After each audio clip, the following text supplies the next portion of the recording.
आज का लेक्चर जो होने वाला है वो है सरफेस टेंशन और विस्कोसिटी के ऊपर। ठीक है, तो सबसे पहले हम लोग सरफेस टेंशन की बात करते हैं।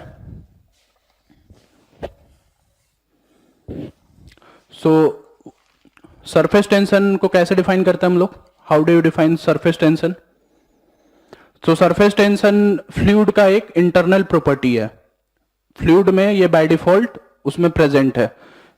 ये एक ऐसी प्रॉपर्टी है फ्लूइड की जिससे कि जब भी लिक्विड किसी के भी कांटेक्ट में आता है, किसी दूसरे के कांटेक्ट में आता है, जैसे मान लो किसी दूसरे सॉलिड के कांटेक्ट में आया या किसी दूसरे लिक्विड के कांटेक्ट में आया, दूसरे के कांटेक्ट में जब ये आता है तो ये अपना सरफेस एरिया हमेशा मिनिमाइज करने की कोशिश में रहता है।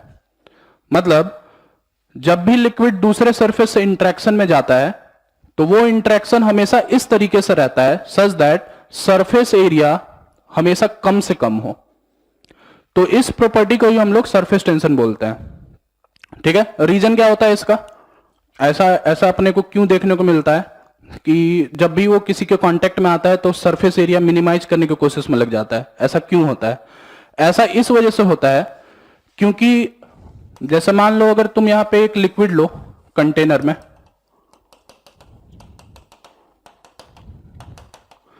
जैसे मान लो ये एक लिक्विड है कंटेनर के अंदर, ठीक है, तो अगर मान लो तुम यहां पे कोई एक मॉलिक्यूल ले लो अंदर बल्क के अंदर, तो इस बल्क पे लगने वाला जो फोर्स है, इस मॉलिक्यूल पे जो लगने वाला फोर्स है,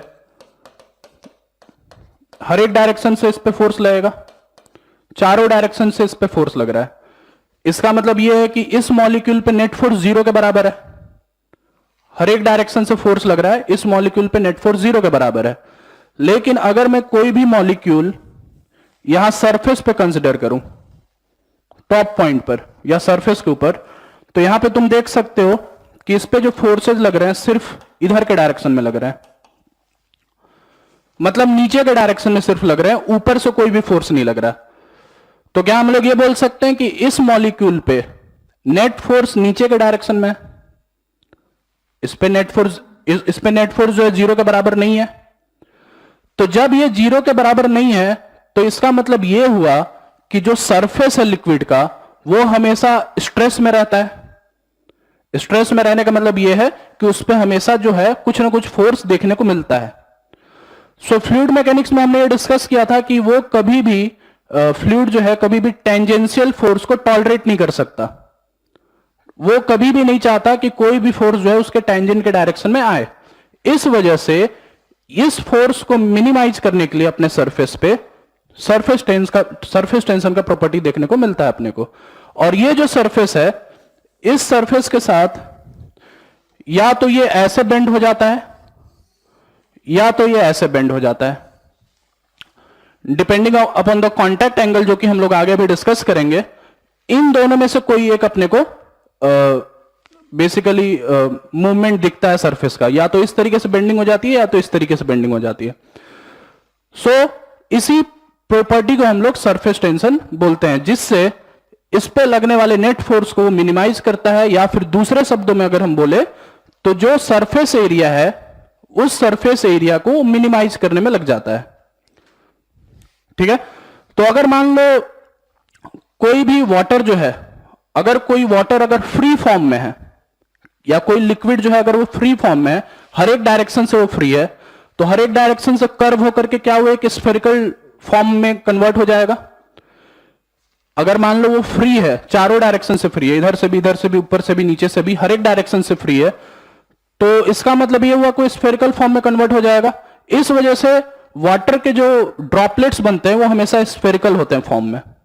वो कभी भी क्यूबॉइडल फॉर्म का नहीं होता, वो कभी भी सिलिंड्रिकल फॉर्म का नहीं होता, वो कभी भी कोई और शेप में कन्वर्ट नहीं होता, वो सिर्फ और सिर्फ स्फेरिकल फॉर्म में कन्वर्ट होता है। ठीक है, बात समझ में आया? इसका सबसे बेस्ट एग्जांपल है पानी जो है अगर तुम लोटस के ऊपर ड्रॉप कर दो, या फिर कोई सोप सॉल्यूशन में से ऊपर पिक करो एक वो प्लास्टिक के ऑब्जेक्ट से और उसको ब्लो करो, इस टाइप का कुछ देखा होगा ना तुमने, जो सोप सॉल्यूशन में से नीचे से उठाते हैं फिर ब्लो करते हैं, तो जो ब्लोअर होता है वो स्फेरिकल फॉर्म में दिखता है अपने को। ये जो स्फेरिकल फॉर्म ये जो स्फेरिकल फॉर्म देखने को मिल रहा है वो इसी रीजन की वजह से देखने को मिल रहा है। सारे तरफ से जब वो कर्व होगा तो वो एक स्फेरिकल बन जाएगा, या फिर सरफेस एरिया के टर्म्स में हम बोले तो सरफेस एरिया के टर्म्स में स्फेरिकल फॉर्म का ही सबसे लीस्ट सरफेस एरिया आता है। मिनिमम सबसे सारे 3D ऑब्जेक्ट्स में एक गिवन वॉल्यूम के लिए अगर हम सरफेस एरिया की वैल्यू समझे तो स्फेरिकल फॉर्म का सरफेस एरिया सबसे लीस्ट होता है। इस वजह से ड्रॉपलेट्स या ड्रॉप्स या बबल्स या जो भी तुम कह सकते हो सारे के सारे स्फेरिकल फॉर्म में होते हैं। समझ में आया? सो ये है सरफेस टेंशन। सो सरफेस टेंशन की वैल्यू अगर हम कैलकुलेट करें तो इसका अगर मैं टॉप व्यू बनाऊं इस ऊपर वाले मॉलिक्यूल का और यहां पे एक लाइन कंसीडर करूं मैं, तो यहां पे अगर इस पे लगने वाला फोर्स F है और इस लाइन पे इधर से भी लगने वाला फोर्स F है तो surface tension S is equal to हो जाएगा F अपॉन L के बराबर। फोर्स पर यूनिट लेंथ ये होता है सरफेस टेंशन। इसका मतलब ये है कि सरफेस टेंशन का फोर्स जो होगा हमेशा जो भी लिक्विड बन रहा है, जो भी सरफेस बन रहा है उसके टेंजेंट के डायरेक्शन में होता है। इसका मतलब अगर मैं इस पॉइंट पर अगर सरफेस टेंशन का फोर्स देखूं तो यहां पे लग रहा है सरफेस टेंशन का फोर्स इस लिक्विड पे। इस कर्व के लिए अगर मैं देखूं तो यहां पे सरफेस टेंशन का फोर्स लग रहा है। सो इन दोनों का कंपोनेंट मिलाकर के ऊपर कुछ नेट फोर्स आएगा, इन दोनों का कंपोनेंट मिलाकर के नीचे कुछ फोर्स आएगा। सो ये है तुम्हारा सरफेस टेंशन का फोर्स का वैल्यू। यही रीजन है जिससे कि कुछ ऑब्जेक्ट्स जो हैं वो पानी के ऊपर फ्लोट कर पाते हैं। जैसे एग्जांपल हो गया निडल। निडल जो है, निडल को अगर तुम केयरफुली वाटर के सरफेस पे रखो तो वो फ्लोट कर पाता है। अगर हम वहां पे बायंसी फोर्स समझे तो वी समर जो है बहुत ही नेग्लिजिबल है निडल का, तो इसका मतलब ये है कि बायंसी फोर्स उस पर तो जीरो लग रहा है। तो उस निडल के वेट को फिर कौन बैलेंस कर रहा है फ्लोटिंग में? वहां पे निडल के वेट को बैलेंस कर रहा है ये सरफेस टेंशन का फोर्स। वैसे ही कुछ लाइट ऑब्जेक्ट्स जो होते हैं वो भी फ्लोट कर पाते हैं लिक्विड के ऊपर, जैसे मच्छर हो गया। मच्छर जो है वो पानी के ऊपर फ्लोट कर पाता है, या कुछ बर्ड्स जो है बर्ड्स के ऊपर जो है लिक्विड के ऊपर चल पाते हैं। ये देखा होगा भी तालाब वालाब में ऊपर ऊपर वो चलते रहता है। तो वो चलने का रीजन क्या है? बायंसी फोर्स तो नेग्लिजिबल है, फिर वो चल कैसे पा रहा है? उसके एमजी को कौन बैलेंस कर रहा है? उसके एमजी को बैलेंस करता है ये सरफेस टेंशन का फोर्स। अगर मान लो अभी आगे कांटेक्ट एंगल की बात हम लोग करेंगे थोड़ी देर में। अगर मान लो ये जो तुम्हारा कांटेक्ट एंगल है ये अगर मान लो थीटा है तो 2t cos थीटा जो होगा वो तुम्हारा mg को बैलेंस करेगा। इस टाइप से गड्ढा क्रिएट हो जाता है वाटर के सरफेस पे। जब भी मच्छर या बर्ड या निडल टाइप का कोई भी ऑब्जेक्ट जब प्लेस किया जाता है तो इस टाइप का एक सिचुएशन क्रिएट हो जाता है जिससे कि mg उसका बैलेंस हो जाता है। बात समझ में आया इतना? ठीक है, तो दो चीजें यहां पे बस याद रखनी है। पहली चीज ये कि surface tension is the internal property of the liquid, जिससे कि वो सरफेस एरिया को मिनिमाइज करता है, और किसी भी गिवन वॉल्यूम में सरफेस एरिया मिनिमम होता है स्फेयर का। स्फेयर का सबसे मिनिमम होता है, पहली चीज। दूसरी चीज, सरफेस टेंशन का फोर्स हमेशा सरफेस के टेंजेंट के डायरेक्शन में लगता है। टेंजेंट के डायरेक्शन में लगेगा और उसी टेंजेंट के डायरेक्शन के हेल्प से तुम उसका फोर्स कैलकुलेशन कर सकते हो F बाई L से। L को इधर ले जाओ, S into L will be your surface tension force. दूसरा है सरफेस एनर्जी। सरफेस एनर्जी एक टाइप से होता है potential energy. Potential energy stored in surface of the liquid.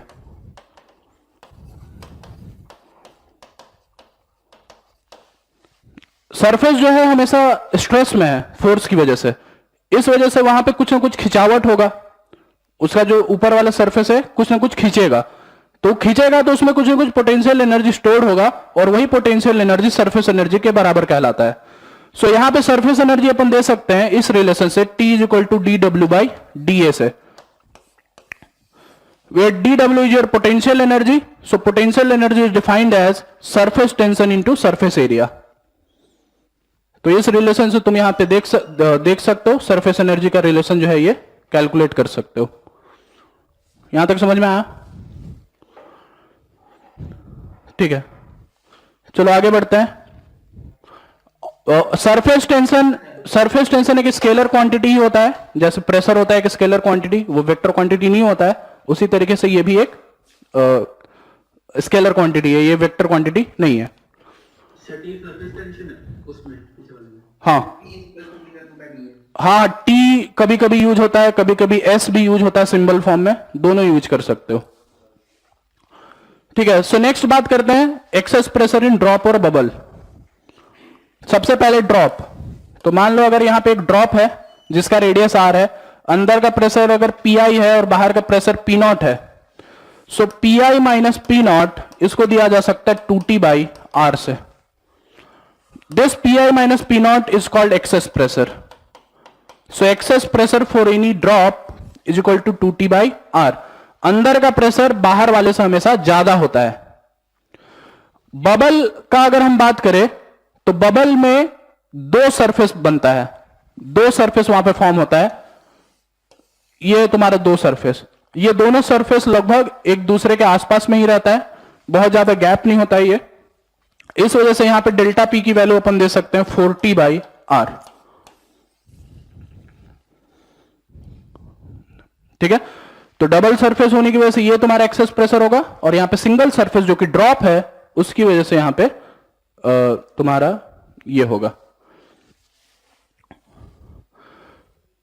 अगर जनरल केस की बात करें, अगर मान लो कोई एक ऐसा सरफेस है जिसमें कि दो रेडियस फॉर्म हो रहा है, एक रेडियस ऐसा हो रहा है, एक रेडियस ऐसा हो रहा है, सरफेस एक ही है लेकिन जो रेडियस वहां पे कांटेक्ट होने के बाद बन रहा है वो दो टाइप के रेडियस हो रहे हैं, एक का रेडियस है R1 और एक का रेडियस है R2।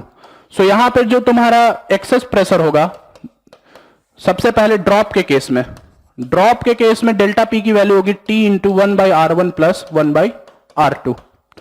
एग्जाम्पल के तौर पे अगर हम सिलिंड्रिकल ड्रॉप की बात करें तो सिलिंड्रिकल ड्रॉप में R1 की वैल्यू कुछ R के बराबर होती है और दूसरा रेडियस जो होता है वो इंफिनिटी के बराबर होता है। जब भी सिलिंड्रिकल ड्रॉप बनेंगे तो एक का रेडियस कुछ R होगा जो कि गिवन होगा, और दूसरे का रेडियस जो होगा वो इंफिनिटी होगा, ये हमेशा ही वैलिड होता है। इस वजह से delta P in cylindrical drop is equal to T by R. समझ में आया? सो ये ड्रॉप का केस है। अगर मैं बबल का केस लूं तो बबल के केस में ये जस्ट डबल हो जाएगा। बबल वाले केस में ये जो होगा 2T into 1/R1 plus 1/R2 हो जाएगा, और अगर सिलिंड्रिकल बबल बन रहा है तो इसका मतलब हो जाएगा 2T बाई आर। ठीक है, पॉइंट क्लियर है ये? So for bubble delta P की वैल्यू हो जाएगी 2T by 1/R1 plus 1/R2।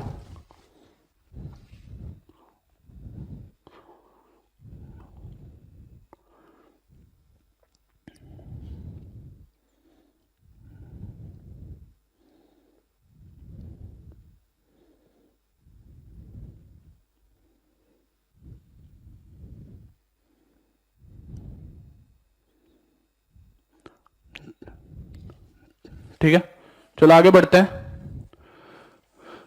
ठीक है, सो अगला एग्जांपल, अगला केस बेसिकली है कांटेक्ट एंगल और शेप ऑफ लिक्विड का, जिसके बारे में हम अभी भी थोड़ा बहुत बात इस पे कर रहे थे। सो कांटेक्ट एंगल क्या होता है? कांटेक्ट एंगल बेसिकली जब भी लिक्विड किसी दूसरे के कांटेक्ट में आता है, आउटर सरफेस के कांटेक्ट में आता है, जैसे कोई सॉलिड हो गया या लिक्विड हो गया, तो वो जो उन दोनों के बीच में, उन दोनों के सरफेस के बीच में जो कांटेक्ट, मतलब उन दोनों के बीच में जो बेसिकली जो गैप बनता है, उसी गैप को हम लोग कांटेक्ट एंगल बोलते हैं। सो यहां पे कांटेक्ट एंगल बनने का रीजन क्या है, मतलब कांटेक्ट एंगल क्यों देखने को मिलता है अपने को? सो कांटेक्ट एंगल देखने का मेन रीजन जो है वो है एडेसिव फोर्स और कोहेसिव फोर्स का रिजल्टेंट। सबसे पहले हम लोग कोहेसिव फोर्स की बात करते हैं।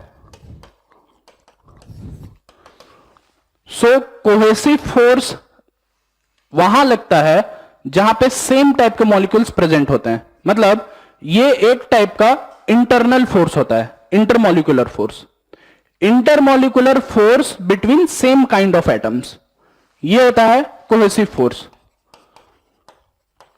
Intermolecular force between same kind of atoms, और दूसरा होता है यहां पे एडहेसिव फोर्स। एडहेसिव फोर्स होता है molecular forces between different kind of atoms. Molecular forces between different kind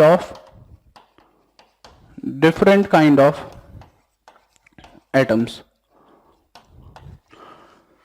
ठीक है, तो जब भी लिक्विड किसी दूसरे वाले सरफेस के कांटेक्ट में आएगा तो लिक्विड पे किसी भी मॉलिक्यूल पे दो फोर्सेस लगेंगे जहां पे भी कांटेक्ट होगा।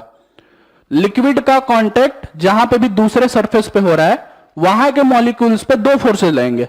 एक है कोहेसिव फोर्स जो लिक्विड ही लगाएगा उस मॉलिक्यूल पे, और दूसरा एडहेसिव फोर्स जो दूसरा वाला सरफेस उस मॉलिक्यूल पे लगाएगा। इन दोनों के रिजल्टेंट से अपने को जो गैप मिलता है वही गैप कांटेक्ट एंगल कहलाता है। ठीक है, तो तुमने जो इसको याद रखने का एक तरीका ऐसे, तुम ऐसे याद रख सकते हो जैसे जो फेविकोल है, फेविकोल के ऊपर नाम लिखा हुआ रहता है एडहेसिव, कभी देखा होगा तुमने। तो एडहेसिव का मतलब यही होता है कि दो सरफेसेस को जोड़ना। उस तरीके से इसको याद रख सकते हो कि एडहेसिव फोर्स हमेशा दो अलग अलग सरफेस के बीच में लगता है और कोहेसिव फोर्स हमेशा एक टाइप के सरफेस के बीच में लगता है। ठीक है, तो मान लो यहां पे एक ये दूसरा सरफेस है और ये लिक्विड है, इधर लिक्विड है और यहां पे तुम्हारा सरफेस है। तो देख सकते हो कि जो कांटेक्ट बन रहा है यहां पे कहीं पे बन रहा है, इस पॉइंट पर। इस पॉइंट पे जो एडहेसिव फोर्स का डायरेक्शन होगा वो होगा यहां पे, ये होगा एडहेसिव फोर्स का डायरेक्शन, और जो कोहेसिव फोर्स का डायरेक्शन होगा वो होगा यहां पे कहीं पे, ये होगा कोहेसिव फोर्स का डायरेक्शन। लिक्विड इस पे कुछ इधर के डायरेक्शन में फोर्स लगाएगा और दूसरा सरफेस इस मॉलिक्यूल पे कुछ इधर के डायरेक्शन में फोर्स लगाएगा। इन दोनों का रिजल्टेंट जो भी आएगा उसी से कांटेक्ट एंगल डिफाइन किया जाएगा और उसी से शेप ऑफ लिक्विड भी बताया जाएगा। तो सबसे पहला केस इसमें आता है जब रिजल्टेंट फोर्स, केस नंबर 1, पहला केस तब देखने को मिलता है जब इन दोनों का रिजल्टेंट फोर्स इस दूसरे वाले सरफेस से पार होता है। ठीक है, इन दोनों का रिजल्टेंट फोर्स जब दूसरे वाले सरफेस से पार होगा तो रिजल्टेंट फोर्स कुछ यहां पे ऐसा कुछ देखने को मिलेगा। इन दोनों का रिजल्टेंट यहां से कहीं से पार हो रहा है, इस दूसरे वाले सरफेस से। सो लिक्विड हमेशा इस कोशिश में रहेगा कि ये जो भी फोर्स है ये कभी भी टेंजेंट के डायरेक्शन में ना आए, क्योंकि टेंजेंट के डायरेक्शन में वो फोर्स जो है कभी टॉलरेट नहीं कर सकता है। तो वो हमेशा कोशिश में रहेगा कि ये जो भी फोर्स आया रिजल्टेंट फोर्स वो कभी भी टेंजेंट के डायरेक्शन में ना आए। टेंजेंट के डायरेक्शन में ना आए इसका मतलब ये है कि लिक्विड जो है इस तरीके से बेंड हो जाएगा। ये फोर्स इस सरफेस के लिए एज ए नॉर्मल बिहेव करेगा। तो लिक्विड इस तरीके से मुड़ जाएगा, लिक्विड इस तरीके से मुड़ जाएगा। यहां पे तुम्हारा दूसरा सरफेस है, ये तुम्हारा दूसरा सरफेस है। सो कांटेक्ट एंगल विल बी ये वाला एंगल, ये है तुम्हारा कांटेक्ट एंगल। सो अगर लिक्विड ऊपर की तरफ बेंड हो रहा है तो इसका मतलब यह है कि contact angle will be less than 90 degree. Liquid is bending upwards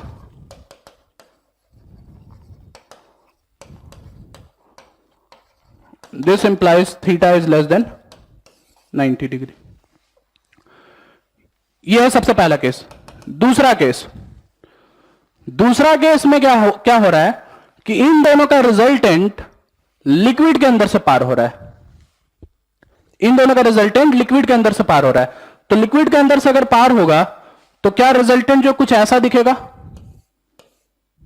यहां पे लिक्विड के अंदर से पार हो रहा है रिजल्टेंट। तो लिक्विड फिर से कोशिश में लग जाएगा कि ये जो भी फोर्स आया ये टेंजेंट के डायरेक्शन में ना आए। तो जब टेंजेंट के डायरेक्शन में ना आए तो ये लिक्विड ऐसे बेंड हो जाएगा। ये लिक्विड इस तरीके से बेंड हो जाएगा। सरफेस यहां पे है, तो सरफेस जब यहां पे है तो इसका मतलब यह है कि जो तुम्हारा कांटेक्ट एंगल है ये हो जाएगा ये वाला एंगल, ये हो जाएगा तुम्हारा theta. So if liquid is bending upwards then contact angle will be greater than 90 degree. If liquid is bending upwards, sorry इस वाले में डाउनवर्ड आएगा, सॉरी ये अपवर्ड होगा, ये होगा downwards, sorry. So if liquid is bending downwards this implies theta is greater than 90 degree. ये हो गया तुम्हारा दूसरा केस। तीसरा केस, अगर दोनों का रिजल्टेंट ना तो इधर से पार हो ना तो इधर से पार हो, एकदम बीचों बीच पार हो, तो उस केस में फिर क्या होगा, क्या बेंडिंग होगी? उस केस में बेंडिंग नहीं होगी और थीटा की वैल्यू हो जाएगी 90 डिग्री के बराबर। वो हो जाएगा तुम्हारा तीसरा केस। इफ रिजल्टेंट फोर्स जो है यहां पे है, अगर ये है तुम्हारा रिजल्टेंट फोर्स, सो लिक्विड जो होगा इस पर बेंड नहीं करेगा, ये फ्लैट का फ्लैट ही रह जाएगा, फ्लैट का फ्लैट ही रह जाएगा। तो ये हो जाएगा तुम्हारा theta is equal to 90 degree. No bending, theta is equal to 90 degree. So ये है तुम्हारे तीन केसेस जो कि तुम्हारा एडहेसिव फोर्स और कोहेसिव फोर्स के रिजल्टेंट के ऊपर डिपेंड करता है। पहला सरफेस लिक्विड का, दूसरा किसका था? कहां पे? दूसरा सरफेस किसका है? दूसरा कोई भी दूसरा जनरल सरफेस है, कोई दूसरा लिक्विड या कोई दूसरा सॉलिड, कुछ भी हो सकता है ये, कोई भी जनरल सरफेस हो सकता है ये, उन दोनों के बीच के रिजल्टेंट में देख रहे हैं।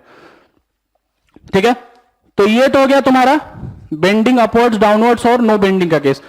अब एक चीज और देखो इसमें, इस केस में अगर रिजल्टेंट फोर्स जो है दूसरे सरफेस से पार हो रहा है, तो क्या हम यहां पे ये भी बोल सकते हैं कि एडहेसिव फोर्स का मैग्नीट्यूड कोहेसिव फोर्स के मैग्नीट्यूड से ज्यादा होगा, इसलिए रिजल्टेंट उधर की तरफ ही है। दो वेक्टर का रिजल्टेंट अगर इधर की तरफ अगर देखने को मिल रहा है, इसका मतलब यह है कि इधर वाला मैग्नीट्यूड ज्यादा होगा।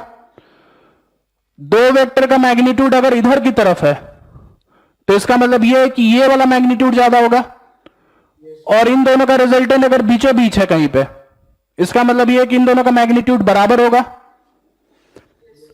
सो यहां पे हम लोग एक और चीज बता सकते हैं इस केस में, यहां पे एडहेसिव फोर्स का magnitude is greater than cohesive force, यहां पे एडहेसिव फोर्स का magnitude is less than cohesive force, और यहां पे एडहेसिव फोर्स का magnitude is equal to cohesive force का मैग्नीट्यूड।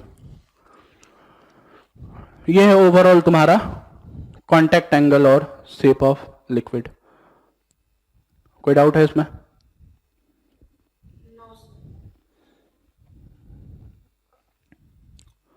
ठीक है, तो ये बताओ सरफेस टेंशन का फोर्स कहां पे लगेगा? मान लो इस तरीके से बेंडिंग अगर होगा, ऊपर बेंडिंग अगर होगा, तो सरफेस टेंशन का फोर्स कहां पे लगेगा?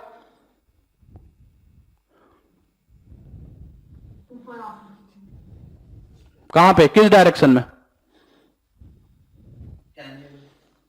टेंजेंट के डायरेक्शन में। एफ आर का जो परपेंडिकुलर डायरेक्शन है, ये जो लाइन मैंने बनाया है व्हाइट लाइन, इस व्हाइट लाइन पे सरफेस टेंशन का फोर्स आएगा ऊपर, यहां पे इस रेड वाले लाइन पर इधर की तरफ, और यहां पे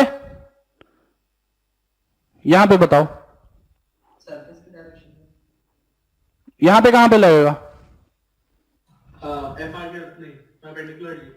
एफ आर के परपेंडिकुलर ही रहेगा, यहां पे भी, यहां पे एफ आर के परपेंडिकुलर ही रहेगा, वर्टिकल में नहीं आएगा कुछ भी। समझ में आया?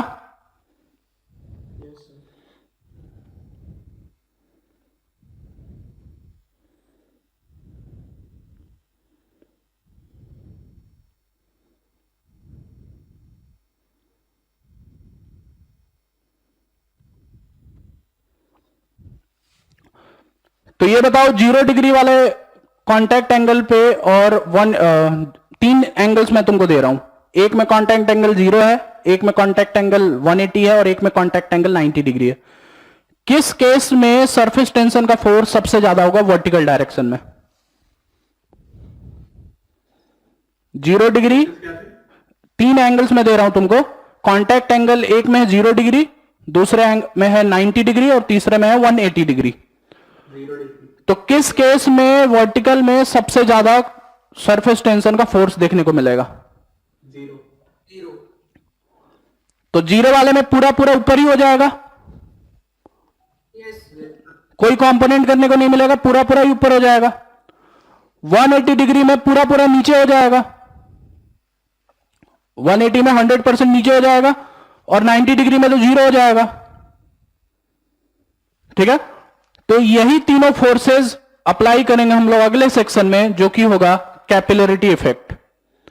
यही कैपिलरिटी इफेक्ट तुमको बताता है कि जब तुम कोई भी कैपिलरी ट्यूब को लिक्विड में डालते हो तो उसमें लिक्विड राइज या डिप या कोई चेंज क्यों नहीं होता।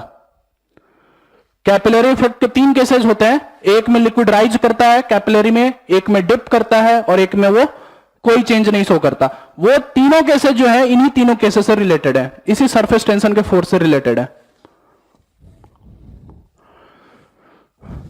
सो अगर मान लो यहां पे अगर मैंने लिक्विड है और यहां पे एक कैपिलरी ट्यूब को डिप किया, इस टाइप से अगर डिप किया, तो मान लो सबसे पहला केस में सरफेस जो है यहां पे ऐसा बन रहा है, इस टाइप से सरफेस बन रहा है, यहां पे contact angle is less then 90 degree. तो अगर contact angle less than 90 degree है तो इस पर जो सरफेस टेंशन का फोर्स है ऊपर के डायरेक्शन में लग रहा है, ऊपर के डायरेक्शन में लग रहा है, तो क्या हम ये बोल सकते हैं कि ये जो है लिक्विड ऊपर राइज करेगा। सो ये लिक्विड जो है ये थोड़ी देर में तुमको कुछ इस तरीके से दिखेगा राइज करता हुआ। ये जो हाइट है ये हाइट h है। सो सरफेस टेंशन का फोर्स इस वेट के बराबर किया जा सकता है, जिससे कि अपने को रिलेशन मिलता है 2T/R is equal to ρgh। R की वैल्यू अगर हम लोग थीटा के टर्म्स में दे, जैसे यहां पे कॉन्टैक्ट एंगल है ये है थीटा, और ये जो है small R radius of the tube है, तो कैपिटल आर की वैल्यू होती है r/cos थीटा, मतलब इसको लिखा जा सकता है 2T cos theta by small r is equal to ρgh। ये सब तुमने पढ़ा होगा जब कैपिलरिटी पढ़ रहे होगे। तो वैसे ही अगर theta is greater than 90 degree है तो यहां पे जो सरफेस बनेगा, ये सरफेस बनेगा कुछ इस तरीके से, इस तरीके से। इसका मतलब ये सरफेस टेंशन का फोर्स लगेगा नीचे, ये जाएगा डिप, डिप होगा, इसका मतलब ये है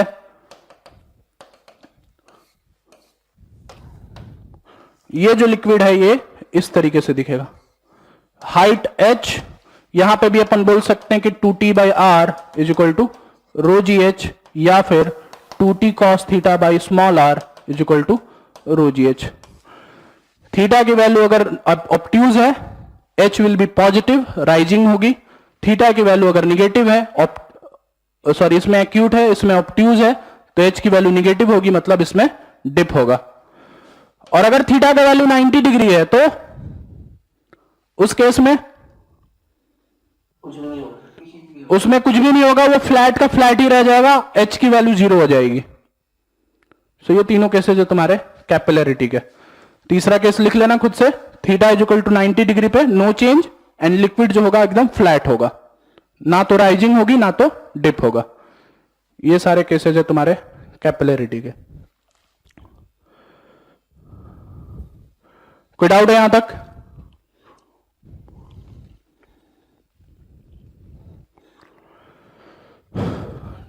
ठीक है, सो सम इंपॉर्टेंट केसेस। सबसे पहला केस इसी कैपिलरिटी का एक केस है यहां पे। मान लो तुमने यहां पे ट्यूब में डिप किया, ट्यूब को मतलब लिक्विड में डिप किया, ठीक है। लेट से यहां पे राइजिंग हो रही है, एज्यूम दैट कि यहां पे राइजिंग हो रही है, ठीक है। राइजिंग हुई, तुमने h की वैल्यू कैलकुलेट करी, मान लो कैलकुलेशन में आया तुम्हारा h का वैल्यू मान लो आया 20 सेंटीमीटर, ठीक है। तुमने यहां पे राइजिंग कैलकुलेट करी, मैंने तुमको थीटा दे दिया, t दे दिया, r दे दिया, सब कुछ दे दिया, हाइट की वैल्यू तुमने निकाल ली, मान लो h की वैल्यू आई 20 सेंटीमीटर। तो ये बताओ, अगर मैं ट्यूब का लेंथ जो बाहर है उसको 20 ना करके 10 कर दूं, जबरदस्ती, जबरदस्ती मतलब मैं इसको 20 करूं ही ना 10 ही करूं, तो बताओ इस लिक्विड के साथ क्या होगा? जो यहां से जो राइज करेगा वो क्या होगा? ओवरफ्लो कर जाएगा या पिचकारी की तरह यहां से निकलना स्टार्ट हो जाएगा? क्या होगा उसके साथ? सर वो और ज्यादा बना लेगा, कांटेक्ट एंगल बढ़ जाएगा। हाँ भाई, ऊपर एक बल बना लेगा। किस टाइप का सिचुएशन देखने को मिलेगा? 20 सेंटीमीटर आना आया था अपना कैलकुलेशन के हिसाब से, लेकिन मैंने ये जो हाइट है जानबूझ के हाइट रखा है 10 सेंटीमीटर। तो बाकी का 10 सेंटीमीटर के साथ क्या हुआ, या फिर किस तरीके से लिक्विड बिहेव करेगा? क्या ये ओवरफ्लो करने लगेगा? क्या यहां से पिचकारी टाइप तुमको दिखेगा कि यहां से फाउंटेन निकल रहा है, उस टाइप से फैल रहा है पानी, या किस टाइप का सिचुएशन तुमको देखने को मिलेगा? सो यहां पे ओवरफ्लो देखने को नहीं मिलेगा, ये कभी भी ओवरफ्लो नहीं करेगा। If H is less then H required, no overflow takes place, no overflow takes place, but R, that is radius of curvature, वो जो R है, R gets adjusted,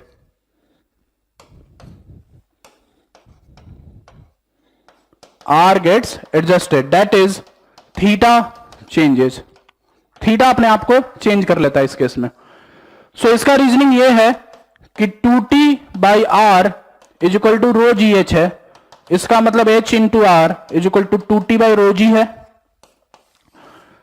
सो RHS में देखो, किसी भी लिक्विड के लिए t कांस्टेंट है, किसी भी लिक्विड के लिए रो कांस्टेंट है, g तो कांस्टेंट है ही। सो RHS इज कांस्टेंट, तो h इंटू आर का मल्टीप्लीकेशन जो है ये भी कांस्टेंट हो गया। अगर तुमने H को कम किया तो R अपने आप बढ़ जाएगा, R अपने आप बढ़ जाएगा, तो थीटा भी अपने आप एडजस्ट कर लेगा अपने आप को। ठीक है, तो H इंटू आर ये हमेशा अपने आप को कांस्टेंट रखता है, ये कभी भी बढ़ता नहीं है। H into R is equal to constant, ये है तुम्हारा सबसे पहला केस, इसको तुम नोट कर सकते हो। ये है सबसे पहला केस इस केस में।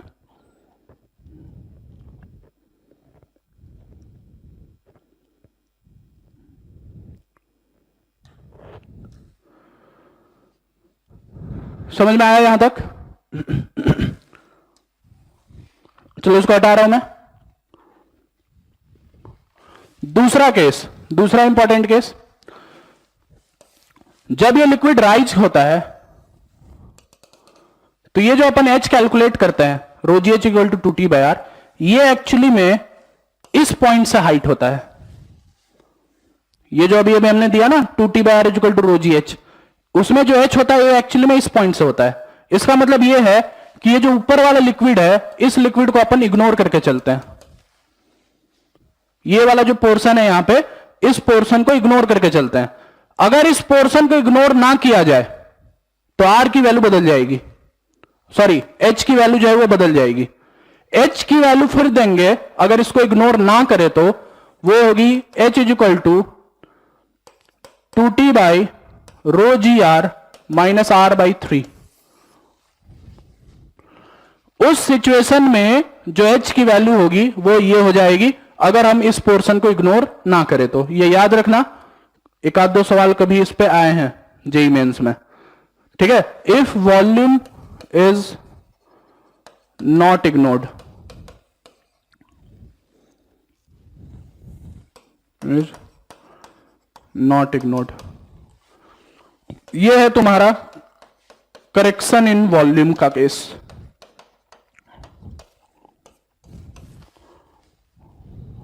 मतलब जब एरर फाइंड करना होता है वो ये है ना? हाँ,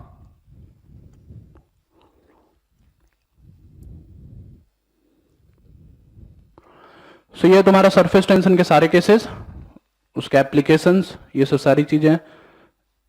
ठीक है, इसी का हम लोग अभी प्रैक्टिस करना स्टार्ट करेंगे थोड़ी देर में। यहां तक बताओ, कोई डाउट है तो बताओ, यहां तक के किसी भी पार्ट में। ठीक है, तो इसको हटा रहा हूं मैं, आगे बढ़ते हैं। सो अगला जो नंबर आता है वो आता है विस्कोसिटी और viscous force. So what is viscosity? How do we define viscosity? और how do we define viscous force? So viscosity को basically बहुत ही सिंपल शब्दों में ऐसे डिफाइन कर सकते हो कि it is the friction of the liquid. Friction जो लिक्विड के लेयर्स के बीच में एक्ट करता है उसी को हम लोग विस्कोसिटी बोलते हैं. और वहां पे जो भी फोर्स अपीयर होता है, ये जो भी फ्रिक्शन फोर्स अपीयर होता है उस लेयर ऑफ लिक्विड में, उसी फोर्स को हम लोग विस्कस फोर्स बोलते हैं.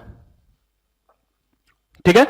तो विस्कोसिटी एक ऐसा फिनोमेना है जिसमें लिक्विड के लेयर्स के बीच में फ्रिक्शन फोर्स एग्जिस्ट करता है और उसमें जो भी फोर्स एग्जिस्ट करता है उसी फोर्स को हम लोग बोलते हैं विस्कस फोर्स. सो अगर मान लो यहां पे लिक्विड के बहुत सारे लेयर्स हैं, ठीक है, यहां पे एरिया ए है इसका, ठीक है, और कोई भी दो लेयर्स यहां पे कंसीडर कर लो. मान लो मैं ये लेयर और ये लेयर कंसीडर कर रहा हूं. इन दोनों के बीच का गैप जो है वो है dz, और लेयर्स के बीच में जो वेलोसिटी का डिफरेंस है वो मान लो है dv. dv is the velocity difference between layers, dz is the distance between two layers, and a is the area of the layer. तो जो विस्कस फोर्स होता है वो होता है ईटा ए dv बाई dz. साथ में एक नेगेटिव साइन, नेगेटिव साइन ये दिखाता है कि ये हमेशा रिलेटिव मोशन को अपोज करता है. So eta is your coefficient of viscosity.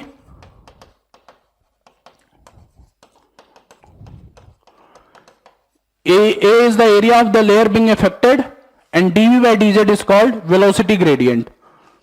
dv है तुम्हारा net difference in velocity and dz है तुम्हारा डिस्टेंस बिटवीन द लेयर्स. सो इसको बोला जाता है वेलोसिटी ग्रेडियंट. सो ये विस्कस फोर्स तुम लिक्विड के लिए भी लगा सकते हो और गैसियस के लिए भी लगा सकते हो. गैसियस का कोफिशिएंट ऑफ विस्कोसिटी अगर तुम्हें पता है, एरिया अफेक्टेड पता है, वेलोसिटी ग्रेडियंट पता है, तो वो फोर्स यहां पे भी लगाया जा सकता है. ठीक है, पॉइंट क्लियर है ये. तो फ्रिक्शन की सारी प्रॉपर्टीज ये फॉलो करेगा. जो जो फ्रिक्शन की प्रॉपर्टीज तुमने पढ़ी थी वो सारी प्रॉपर्टीज यहां पे फॉलो होगी. रिलेटिव मोशन को रोकना, रिलेटिव मोशन को खत्म करना, या फिर इस तरीके से कि जल्दी से जल्दी बॉडी को रिलेटिव मोशन मुक्त करना, वो सब सारी चीजें यहां पे चल जाएगी. ठीक है. यहां पे इस तरीके का अप्रोच नहीं रखना है कि ये मोशन को अपोज करता है. मोशन को अपोज नहीं करता, रिलेटिव मोशन को अपोज करता है. समझ में आया? सर यार एरिया कौन सी कंसीडर करेंगे? एरिया उसको वो एरिया कंसिडर होगा जो इफेक्ट होगा. जो भी एरिया इफेक्ट होगा लेयर का, उसी एरिया को कंसिडर किया जाएगा. जैसे एग्जांपल, जैसे मान लो नदी है, नदी के ऊपर बोट चल रहा है, तो बोट जो है जितना एरिया बोट का है उतनी ही एरिया इफेक्ट करेगा लेयर का. तो एरिया जो होगा उसी एरिया के बराबर होगा. या फिर मान लो स्फेरिकल बॉल है, स्फेरिकल बॉल को मैंने लिक्विड के अंदर डिप किया, तो जो एरिया स्फेरिकल बॉल का होगा वही एरिया वो लिक्विड का भी इफेक्ट करेगा. तो इस वजह से वहां पे फिर से एरिया हो जाएगा स्फेरिकल बॉल के एरिया के बराबर. इस वजह से जो एरिया इफेक्ट हो रहा है वही एरिया वहां पे कंसिडर करना है अपने को. ठीक है. सो अगला नंबर आता है स्टोक्स लॉ का. सो स्टोक्स लॉ ये बताता है कि अगर कोई भी स्फीयर जो है, स्फेरिकल बॉल या स्फेरिकल स्ट्रक्चर अगर किसी लिक्विड के अंदर डाला जाए तो उस पर लगने वाला viscous force 6 pi eta R into V के बराबर होता है. सो ये फोर्स हमेशा इंस्टेंटेनियस होता है नेचर में, वेलोसिटी बदलने के साथ ये भी बदलेगा. इसको बोला जाता है स्टोक्स लॉ. और यहां पे नेगेटिव साइन लगा सकते हो ये दिखाने के लिए कि ये भी रिलेटिव मोशन को अपोज करता है. सो अगर मान लो यहां पे एक स्फेरिकल बॉल ले लिया जाए और यहां पे लिक्विड में फेंक दिया जाए, तो इसका अगर स्ट्रीम लाइन अगर ड्रॉ करोगे तो इसका स्ट्रीम लाइन कुछ दिखेगा ऐसा.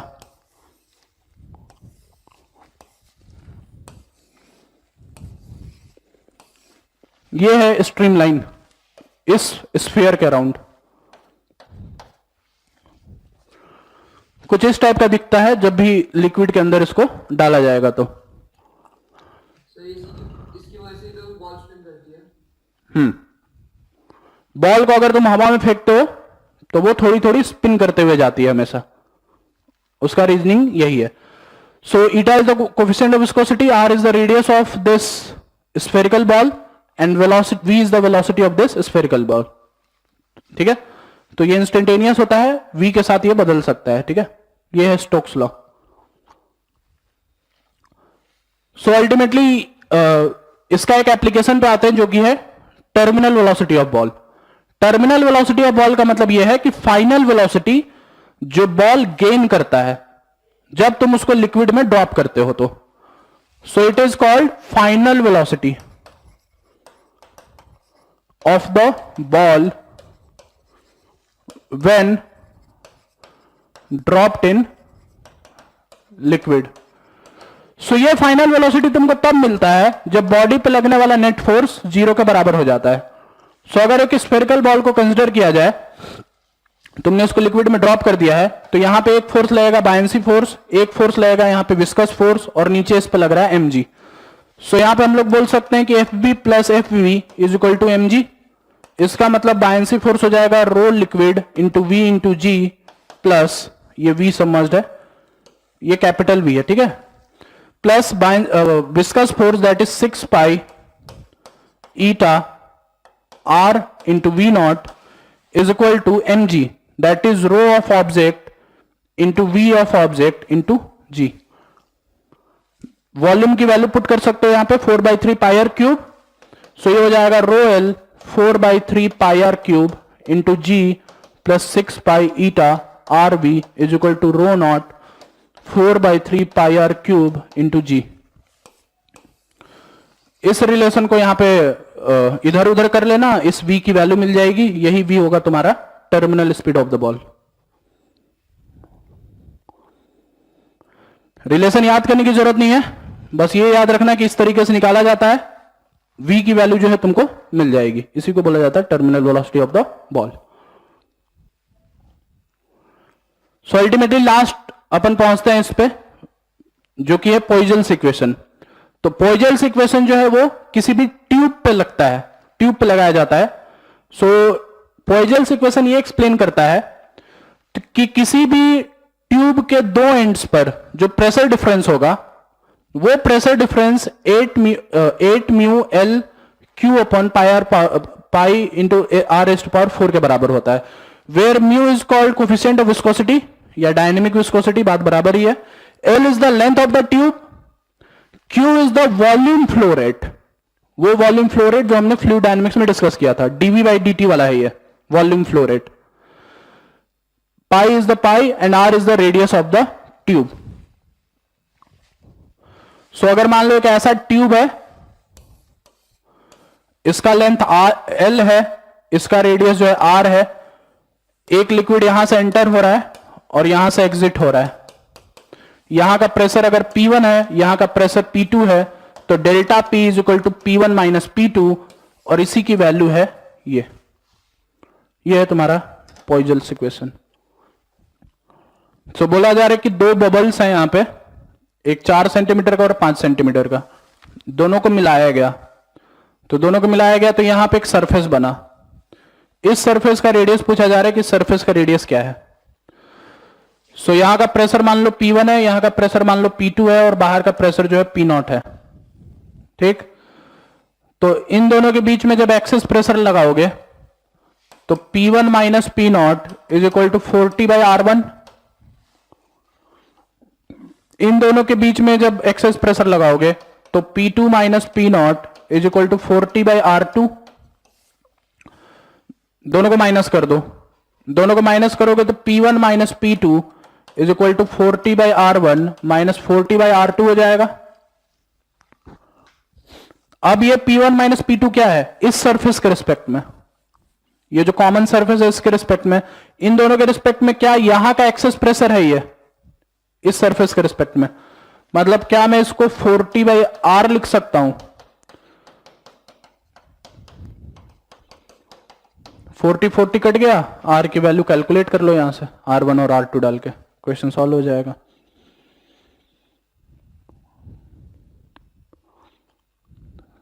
ठीक है, समझ में आया. Next question number 3.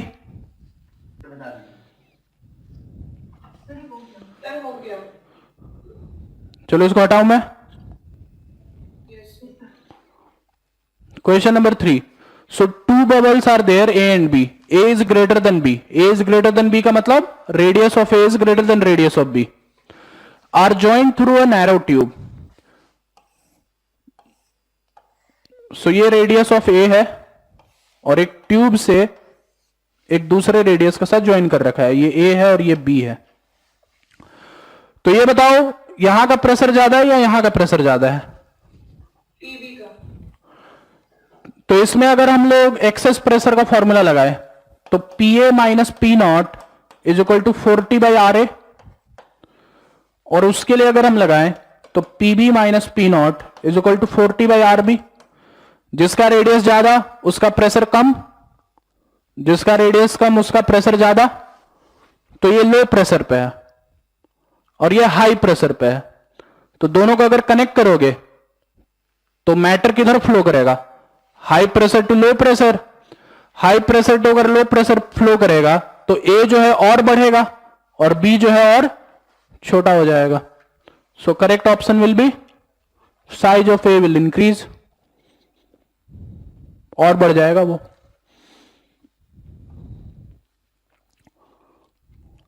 समझ में आया? प्रेशर इक्वल होने तक इंक्रीज करेगा। प्रेशर इक्वल होने तक इंक्रीज। हाँ, प्रेशर इक्वल होने तक इंक्रीज करेगा ये। अब इसमें थर्मोडायनेमिक्स इन्वॉल्व करोगे तो ये भी सवाल पूछा जा सकता है कि कितने मोल्स ट्रांसफर होंगे इधर से इधर। इफ प्रोसेस इज आइसोथर्मल तो कितने moles, if process is adiabatic तो कितने मोल्स। अब थर्मोडायनेमिक्स जोड़ करके अलग सवाल बनाया जा सकता है। पीवी इक्वल टू एनआरटी लगाना पड़ेगा, फिर वो थर्मोडायनेमिक्स में देखेंगे। नेक्स्ट क्वेश्चन नंबर 4, ये तो अभी अभी केस बताया था, इंपॉर्टेंट केस, इंपॉर्टेंट केस वाला है ये। तो ओवरफ्लो नहीं होगा तो ये हो जाएगा तुम्हारा ऑप्शन ए, मेनिस्कस का रेडियस बढ़ जाएगा हाइट कम होगा तो। क्वेश्चन नंबर 5, हो गया। हाँ हाँ, तो इसमें देखो जब भी कोई भी इंफॉर्मेशन जब नहीं दिया हुआ है ना एडहेसिव और कोहेसिव फोर्स के बारे में, तो हमेशा रिजल्टेंट और सरफेस के बीच में एंगल 45 डिग्री लेके चलना है बाय डिफॉल्ट। जब कुछ भी इंफॉर्मेशन नहीं दिया हुआ है कांटेक्ट एंगल के बारे में, जैसे ये सरफेस था और ये मान लो इस तरीके से है, तो यहां पे बोला जा रहा है कॉन्वेक्स सरफेस बन रहा है। कॉन्वेक्स सरफेस बन रहा है मतलब इस तरीके से सरफेस बन रहा है। सो रिजल्टेंट फोर्स यहां पे होगा, यहां पे कहीं पे होगा। यहां पे एडहेसिव फोर्स है, यहां पे कोहेसिव फोर्स है। ये एडहेसिव फोर्स है, ये कोहेसिव फोर्स है। तो ये वाला जो एंगल है कोहेसिव फोर्स के साथ, ये हमेशा 45 डिग्री लेके चलना है जब कुछ भी नहीं दिया हुआ रहे तो। सो ये जो एंगल है तुम्हारा थीटा एंगल, ये जो एंगल है तुम्हारा थीटा एंगल, ये tan थीटा कैलकुलेट किया जा सकता है इन दोनों के रिजल्टेंट से। कंपोनेंट्स में ब्रेक कर दो इसको। So perpendicular upon hypotenuse, perpendicular upon hypotenuse, तो परपेंडिकुलर अपॉन हाइपोटेन्यूज कितना हो जाएगा tan थीटा? परपेंडिकुलर हो जाएगा तुम्हारा एफ ए प्लस उधर वाला कंपोनेंट क्या होगा माइनस एफ सी। 45 है तो ये एंगल कितना हो गया 45 cos 45। So F A minus F C cos 45, ये परपेंडिकुलर डिवाइडेड बाय ये बेस जो कि हो जाएगा एफ सी कॉस 45।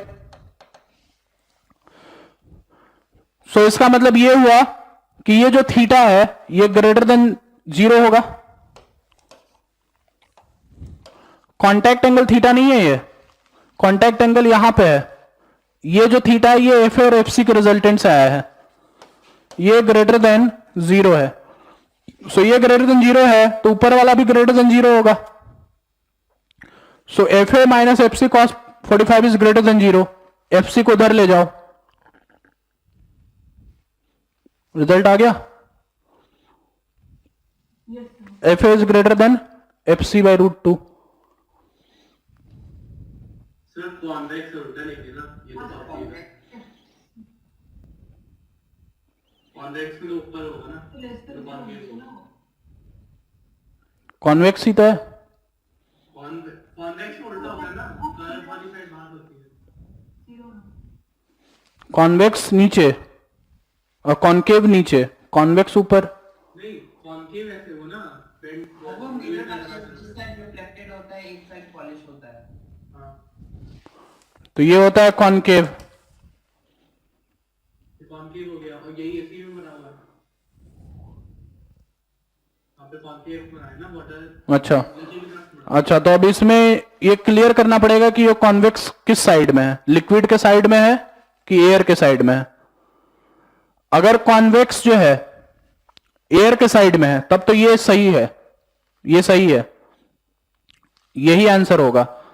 और कॉन्वेक्स अगर लिक्विड के साइड में है तो फिर सी ऑप्शन होगा, फिर ये उल्टा हो जाएगा जस्ट। ठीक है, तो यहां पे तुम क्या आंसर क्या दे रखा है? सी दे रखा है, तो ये लिख लो यहां पे कॉन्वेक्स टुवर्ड्स लिक्विड है ये। सो अगर ये टुवर्ड्स लिक्विड होगा तो जो माइनस है ये बस सिंपली प्लस हो जाएगा।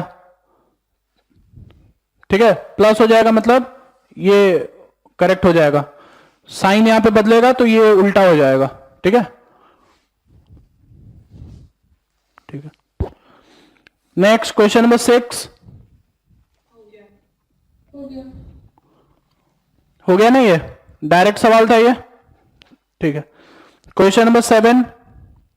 सर अगर इसमें हाफ नहीं होना चाहिए मतलब सर, क्योंकि एच आर आर से इन्वर्सली प्रोपोर्शनल है, तो अगर रेडियस को बढ़ाएंगे तो हाइट कम होना चाहिए, और हाइट कम होगा तो मास भी कम होगा, क्योंकि एच आर डायरेक्टली है।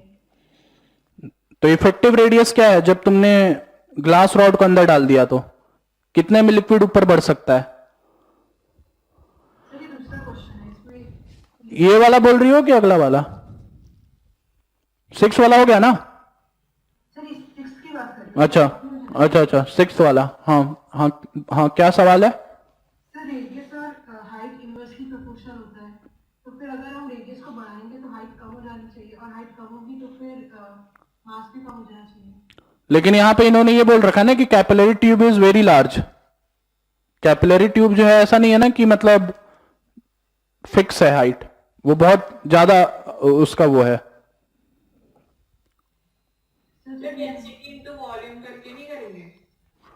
Capillary tube of radius r is immersed in a liquid. Liquid rises to a height h.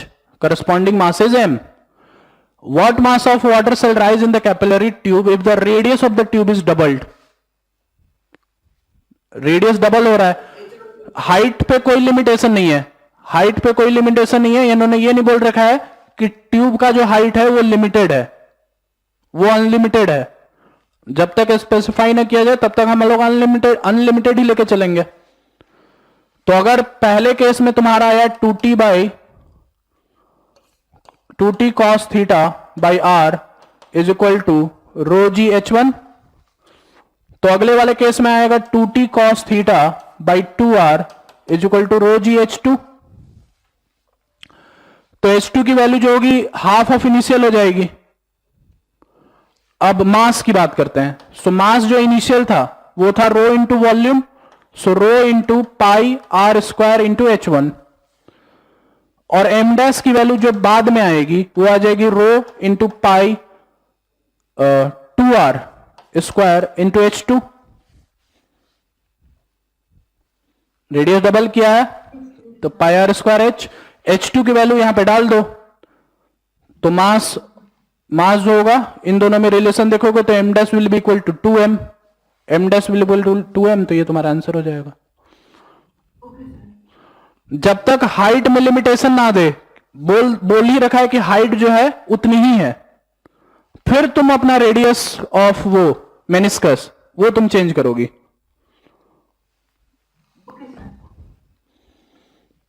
Sir ऐसा कर सकते हैं ना कि रो को लिख दिया मास अपॉन वॉल्यूम, मास से m directly proportional to r आ गया, तो 2m को 2r बढ़ा है तो इसलिए 2m हो जाएगा।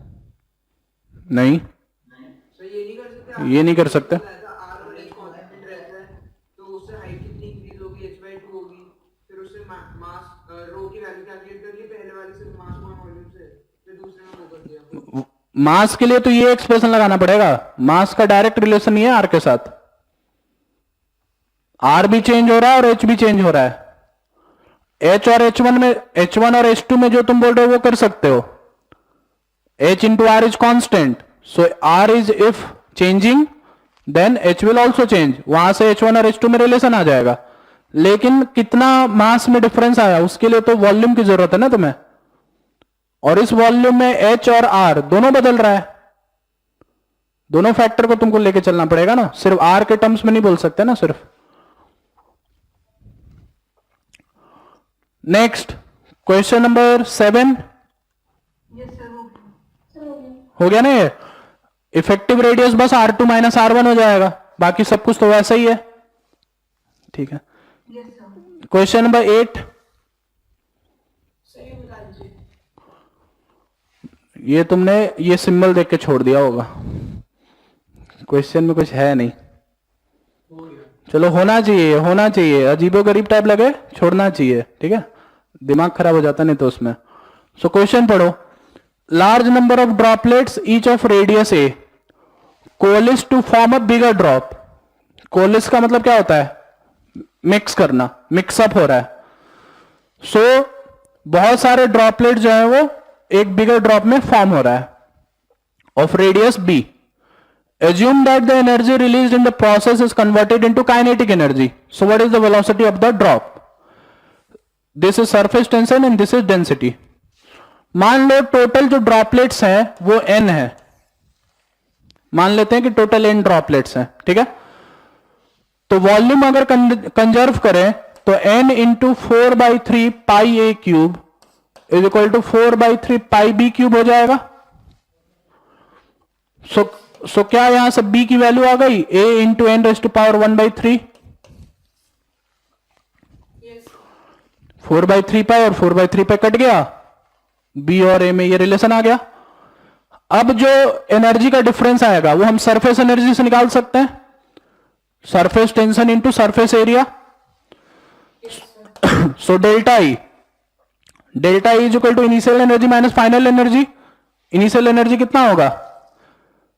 एक ड्रॉप का होगा सिग्मा इंटू 4 पाई ए स्क्वायर, टोटल एन ड्रॉप्स है तो इंटू एन, ये हो गया initial energy, minus final energy 4 pi into B square. यही एनर्जी जो है काइनेटिक एनर्जी में कन्वर्ट हो रहा है, इसको हाफ एम बी स्क्वायर के बराबर कर दो।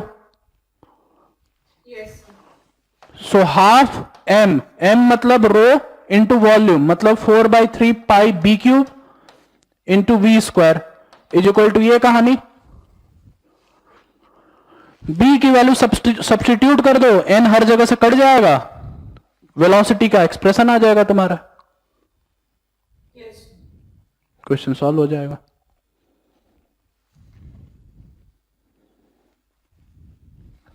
समझ में आया? सो इस तरीके से क्वेश्चन सॉल्व हो जाएगा। ये है क्वेश्चन नंबर तुम्हारा 8। Next question number 9।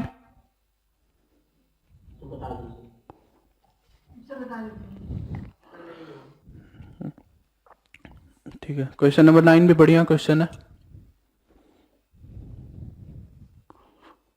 चलो हटाऊं इसको।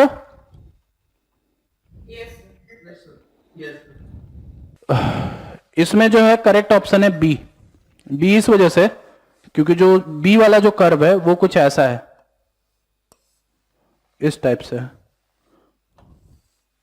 और जो ए वाला जो कर्व है वो है कुछ इस तरीके से।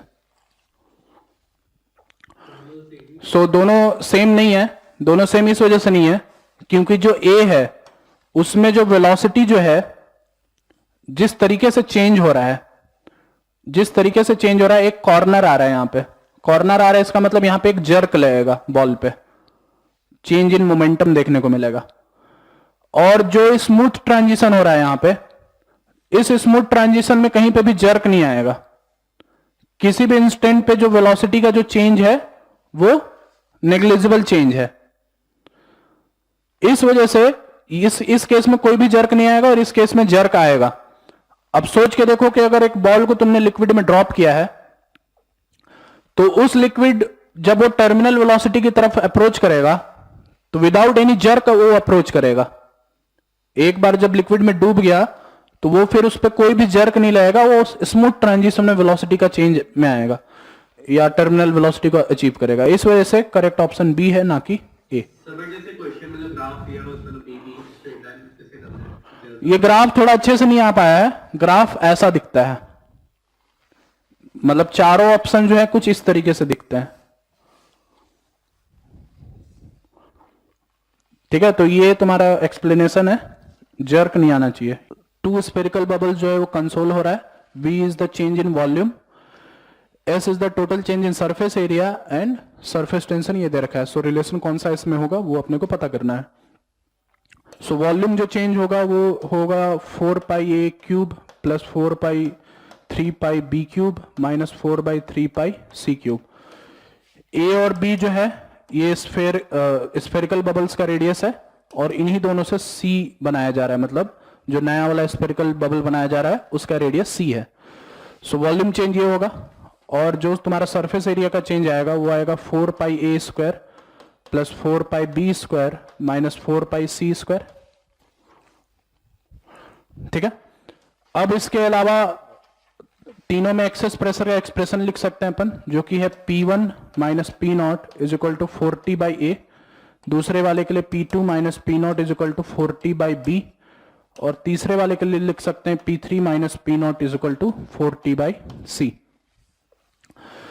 सो इन दोनों स्फेरिकल बबल में जो एयर है वही एयर तीसरे वाले में भी जा रहा है। इसका मतलब यह है कि हम लोग यहां पे मोल्स कंजर्वेशन लगा सकते हैं। मोल्स कंजर्वेशन आइसोथर्मल कंडीशन में लगाया जा सकता है, मतलब P1V1 plus P2V2 is equal to P3V3 लगाया जा सकता है। सो P1 P2 P3 की वैल्यू यहां से डालते हैं और V1 V2 V3 की वैल्यू A B और C के टर्म्स में डालते हैं। सो पहला वाला टर्म आएगा तुम्हारा P not plus 40 by A into 4 by 3 pi A cube. दूसरा वाला टर्म आएगा P not plus 40 by B into 4 by 3 pi B cube और तीसरा वाला टर्म आएगा P not plus 40 by C into 4 by 3 pi C cube. अब P not वाले term को जब एक साथ कंसिडर करोगे तो P नॉट माइनस ये वॉल्यूम चेंज दिखेगा तुम्हें। देखो P नॉट वाले टर्म को देखो सिर्फ, Yes, sir. P not into 4 by 3 pi A cube, P not into 4 by 3 pi A cube minus P not into 4 by 3 pi C cube. So P not into V हो गया वो वाला term. सो यहां पे पहला वाला टर्म जो आएगा वो आएगा P नॉट इंटू वी वाला टर्म। फिर इस 40 को मल्टीप्लाई करो 40 वाले टर्म को देखो, तो यहां पे लिखा हुआ है 40 into 4 by 3 pi A square, 4 by 3 40 into 4 by 3 pi b square और 4 by T into 4 by 3 pi c square. So इसका मतलब यह है कि 40 बाई 3 को कॉमन ले लो तो बाकी जो है वो सरफेस एरिया का चेंज लिखा हुआ है। Yes, sir. मतलब वो लिखा हुआ है 40 by 3 into S is equal to 0। 3 का एलसीएम ले लो, 3 P not V plus 4TS is equal to 0। ये रिलेशन आ जाएगा, जो है इसको टिक कर लो, दैट इज ऑप्शन बी। इस तरीके से क्वेश्चन नंबर 9 सॉल्व हो जाएगा। मोल कंजर्वेशन करना ही पड़ेगा और कोई दूसरा रास्ता नहीं है। ठीक है, सो ये है क्वेश्चन नंबर 9 10, ये दोनों चीजें हो गई हैं, इसको जल्दी से नोट कर लो।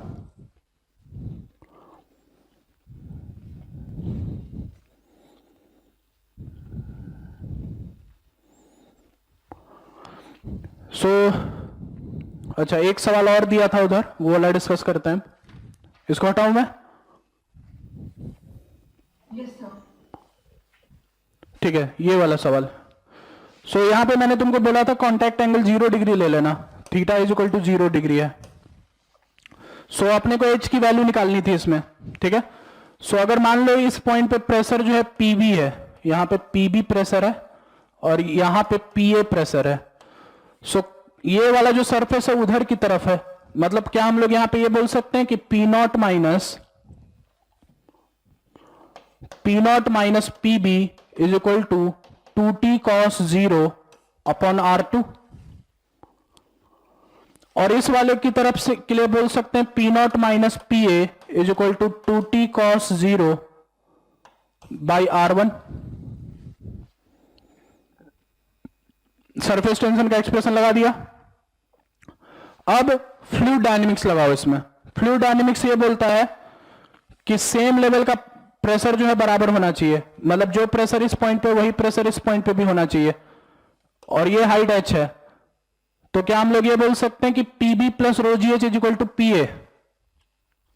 Yes, sir. तो by fluid dynamics concept PB plus rho ji h is equal to P A, या फिर PB minus P A is equal to rho ji h. इन दोनों को माइनस कर लो, इन दोनों एक्सप्रेशन को माइनस करो, पीबी माइनस पी ए की वैल्यू इधर डाल दो, R1 R2 T सब दे रखा है, H की वैल्यू आ जाएगी। Sir, वो PA minus हाँ, पी ए माइनस पीबी।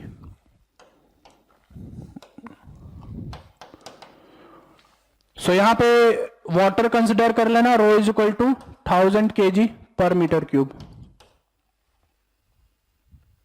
रो की वैल्यू 1000 ले लेना ऐसा यूनिट में, वैल्यूज पुट कर देना, एच की वैल्यू आ जाएगी, क्वेश्चन सॉल्व हो जाएगा। ये इस तरीके से सॉल्व होगा। ये था ये वाला सवाल। ठीक है, तो इधर 11 से डिस्कस करते हैं। क्वेश्चन नंबर 11 ये हो गया। Yes, sir. Yes, sir.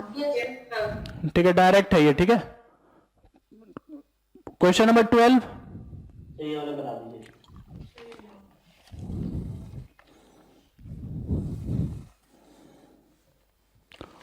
Question number 12 में जैसा देख सकते हो कि एक एनुलर डिस्क है। एनुलर डिस्क का मतलब ये होता है कि डिस्क में से एक छोटा सा पोर्शन खोखला कर रखा है। तो जब ये खोखला कर रखा है तो क्या डिस्क और लिक्विड के दो सरफेसेस बनेंगे, एक अंदर के साइड में और एक बाहर के साइड में। तो अंदर वाले साइड में जो टेंशन, सरफेस टेंशन का फोर्स आएगा वो आएगा 2 पाई आर 1 इंटू टी, और दूसरे वाले साइड में आएगा 2 पाई आर 2 इंटू टी। इतना ही फोर्स चाहिए तुमको इसको लिफ्ट करने के लिए। कैलकुलेट कर लो, यहां से आंसर आ जाएगा।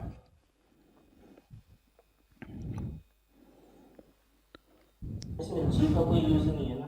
नहीं, 658 आ रहा था। देख लो कैलकुलेशन, यही से आएगा तुम्हारा answer.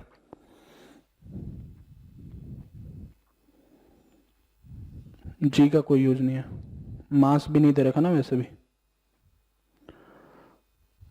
Next question number 13।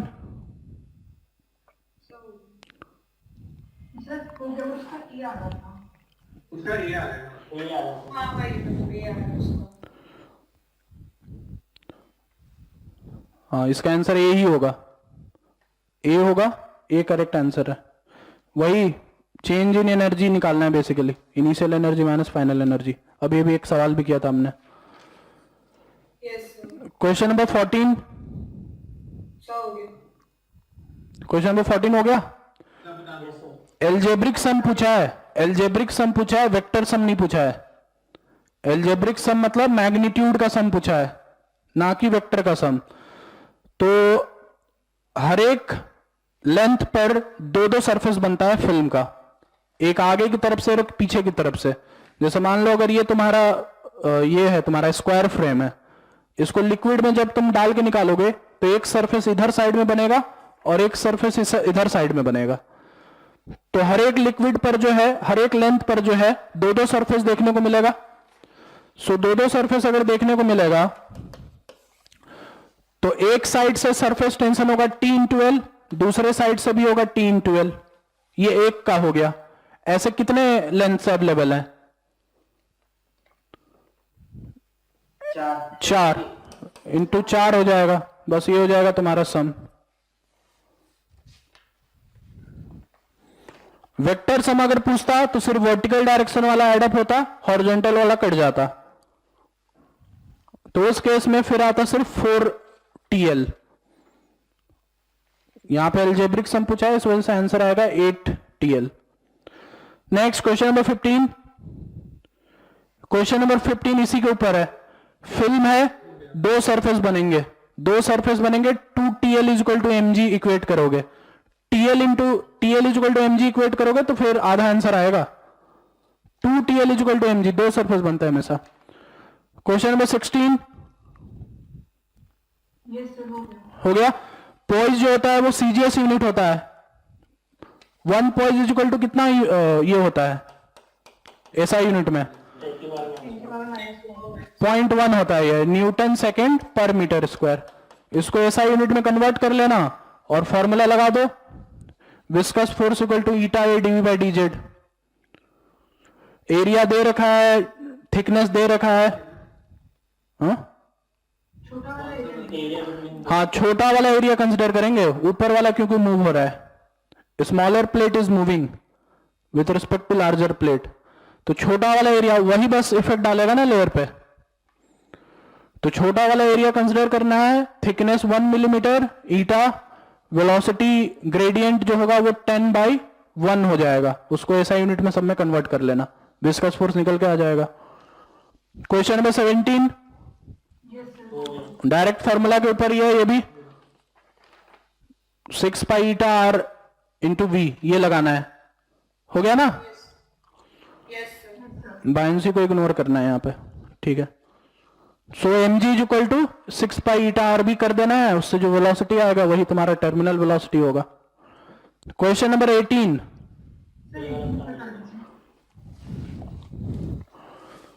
Question number 18 में बोला गया कि ball of density rho not falls from rest from a point P onto the surface of a liquid of density rho in time t. It enters the liquid, stops, moves up and returns to point P in a total time 3t. So neglect viscosity, surface tension and splashing. Surface tension को भी ignore करना है, viscosity भी ignore करना है, splashing भी ignore करना है, मतलब कोई जर्क नहीं फील कर रहा है, ये भी इग्नोर करना है। So what is the ratio of rho by rho not? So point P से ये चला, यहां से लिक्विड तक आया, लिक्विड से नीचे पहुंचा, फिर यहां से ऊपर गया और वापस P पे, टोटल टाइम इंटरवल 3t है। तो बोला जा रहा है कि यहां से यहां तक का टाइम t है, तो यहां से ऊपर जाने का भी टाइम t ही होगा। Yes, sir. तो नीचे का टाइम कितना होगा फिर? ये t/2 हो जाएगा,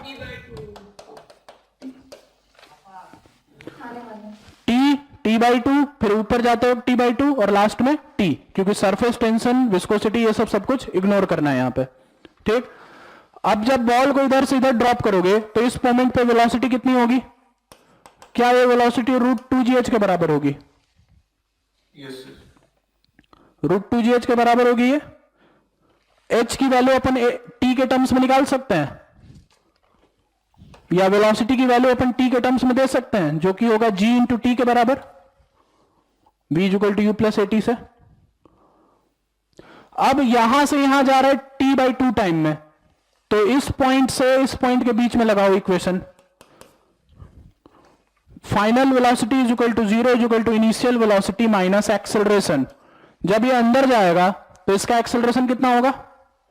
इसका जो एक्सेलरेशन होगा ये mg माइनस बायनेंसी फोर्स होगा divided by m।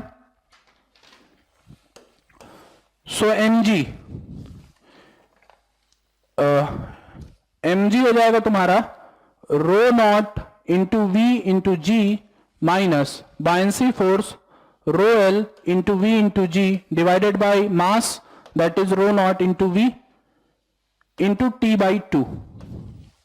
v is equal to u plus at। इस पॉइंट से इस पॉइंट के बीच में v हर जगह से कट गया, सो यहां से मिलेगा gt is equal to v हर जगह से काट दो और रो नॉट को इधर डाल दो, तो ये हो जाएगा 1 minus rho L by rho naught into t/2, t से t कटा और g भी है, एक g यहां से कॉमन निकलेगा तो g से g भी कट जाएगा। इसका मतलब 1 minus rho L by rho not 2 के बराबर हो जाएगा, इसका मतलब rho L by rho not, अच्छा एक माइनस कहीं पे मिस हो रहा है, ये एक मिनट, बायनेंसी फोर्स ज्यादा होगा ना, तो बायंसी फोर्स अगर ज्यादा है तो ये प्लस होगा, ये ऑलरेडी रिटार्डेशन है, मतलब ये माइनस साइन होगा, ये माइनस साइन मतलब ये -2, मतलब ये आएगा 3। So rho L by rho note की वैल्यू आ जाएगी 3 के बराबर। जीटी से वेलोसिटी 0 हो रहा है, mg माइनस बायंसी लिया है मैंने, तो mg माइनस बायंसी का डायरेक्शन ऑलरेडी ऊपर ही है क्योंकि रिटार्डेशन है, ये रिटार्डेशन है, तो इस वजह से ये प्लस, यहां पे प्लस कंसिडर करना पड़ेगा अपने को। और अगर तुम यहां पे पहले बायंसी माइनस mg कर रहे हो तब फिर इधर माइनस आएगा, तब वो रिटार्डेशन की तरह एक्ट करेगा। सो वो चीज यहां पे एडजस्ट करके rho L by rho note की वैल्यू इस तरीके से 3 आ जाएगी। क्वेश्चन नंबर 19, ये भी डायरेक्टली फॉर्मूले के ऊपर है, सारे सवाल हो गए हैं, ये तुम्हारा प्रैक्टिस पेपर जो है यहाँ पे कंप्लीट हो गया। सो नेक्स्ट क्लास में मिलते हैं, अगली क्लास में मिलेंगे इलास्टिसिटीज के साथ, ठीक है। चलो फिर क्लास एंड करते हैं, बाय बाय।